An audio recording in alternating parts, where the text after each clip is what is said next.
On, on va se concentrer sur le challenge que vous avez initié, le challenge handicap et technologie.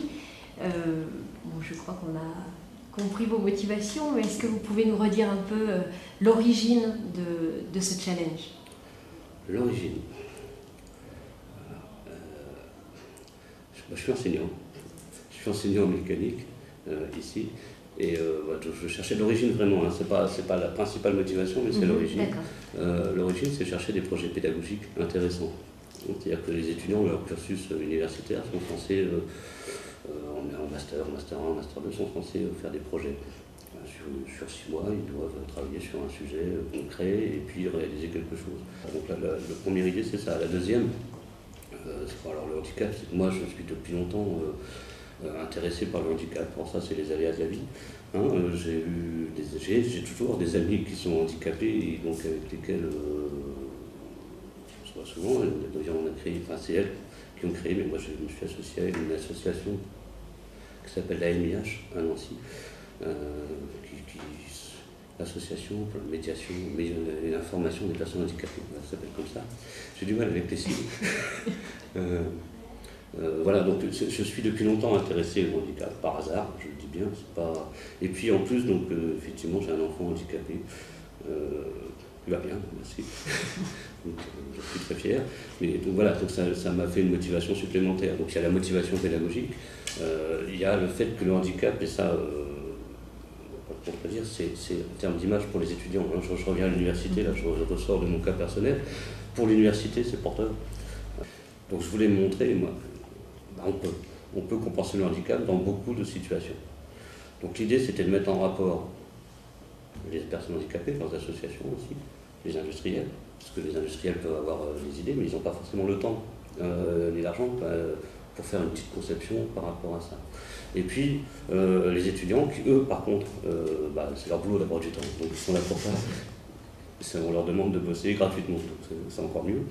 Donc l'idée, c'est de mettre en rapport tous ces gens-là, et puis les collectivités locales, et puis de travailler ensemble sur des projets concrets et utiles. Je ne crois pas qu'on puisse se sensibiliser uniquement en allant à des conférences, en regardant la télé, etc. Je crois qu'il y a besoin de concret. Il y a besoin de toucher un petit peu des personnes handicapées, de voir avec quels sont leurs problèmes, de voir un peu quels sont leurs besoins. Et puis là, on peut être sensibilisé un peu au handicap. Sinon, ça ne va pas plus loin. Donc ça, c'était un peu le but. Au moins, les personnes qui participent au challenge, elles sont sensibilisées. Ça, je peux vous dire que c'est vrai, parce que j'en vois, ça fait maintenant une création qu'on a démarré, donc il y a une vraie sensibilisation. Comment les étudiants ont reçu cette proposition? Au début, ils se demandent si c'est du lard ou du cochon, et ils se demandent, le handicap, ça fait peur, il ne faut pas croire. C'est encore quelque chose, c'est pas de la sorcellerie, mais presque, dans l'esprit de beaucoup de gens. Donc, au début, ils se demandent. Et puis, une fois qu'ils sont dedans, ils y vont, et puis après on ne peut plus les arrêter. Et ils se destinent à quoi, ces étudiants? Les étudiants d'ici, ça va être des ingénieurs. Ils n'auront pas le titre, parce qu'ils seront à l'université, mais typiquement, ce sera des ingénieurs en mécanique, génie mécanique. Voilà. Donc ils se destinent à ça. Le challenge s'adresse à tous les étudiants. D'accord. Tout domaine, que ce soit sciences sociales, sciences qu'on veut, et technologie. Au départ, c'est la technologie qui nous a intéressés, mais nous, toutes les initiatives, dès lors que nous, le but, c'est la rencontre. C'est que les gens se rencontrent et voient ensemble qu'effectivement, il y a des solutions, parce que je veux faire non seulement du transfert de technologie, mais aussi du transfert de connaissances. Souvent, les rapports entre les étudiants et les associations handicapées, c'était vous aviez un mémoire à faire, en général c'est ça, les étudiants vont voir la personne handicapée, cochent des croix sur un questionnaire, et puis s'en vont, et puis voilà, on ne la voit plus.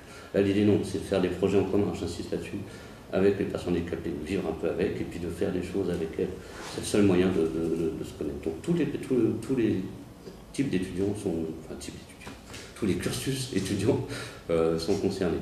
Alors évidemment, ici on est dans un département technologie et mécanique, donc la technologie c'est plus notre pain quotidien, mais tout. On a d'ailleurs des gens un peu partout qui participent.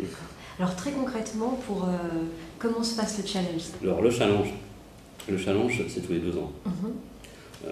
Pourquoi tous les 2 ans? C'est parce qu'il y a 2 raisons. D'abord, il faut du temps pour mettre en place un projet, donc on s'est dit qu'il fallait 2 ans, et puis nous, on n'a pas les reins assez solides pour faire tous les ans, parce que c'est pas notre métier initial d'organiser des manifestations. Donc, donc on l'a fait tous les 2 ans.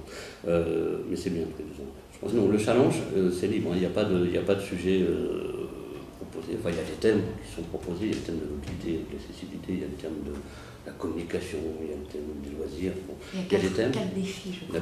Alors, il y a les deux cas de figure. Soit c'est des enseignants qui leur proposent un sujet, soit c'est des associations qui ont proposé des sujets aux enseignants ou à des étudiants qui connaissent, etc. Donc ils partent sur un sujet. Je vous dis, c'est des projets, on appelle ça des projets tutorés, qui se font effectivement sur une année. Donc sur 2 ans, c'est soit les mêmes sur 2 années universitaires, soit ils passent le relais à une autre équipe. Donc ils travaillent là-dessus pendant 2 ans, et puis après, donc, ils viennent au challenge handicap et technologie proposer leur réalisation. Et est-ce qu'il y a des inventions ou des adaptations qui aujourd'hui sont utilisées par des personnes en situation de handicap, qui avaient été conçues par des équipes d'étudiants? Il n'y a que ça. Toutes les réalisations qui sont faites dans le cadre du challenge, en fait, c'est le but. Donc là, je crois que les gens qui participent au challenge ont bien compris ça. Ils ont bien compris qu'il ne s'agissait pas de faire, de montrer quelque chose d'extrêmement innovant, forcément. Mais il y a aussi, mais le but, c'est que 99% des cas, c'est fait pour ça.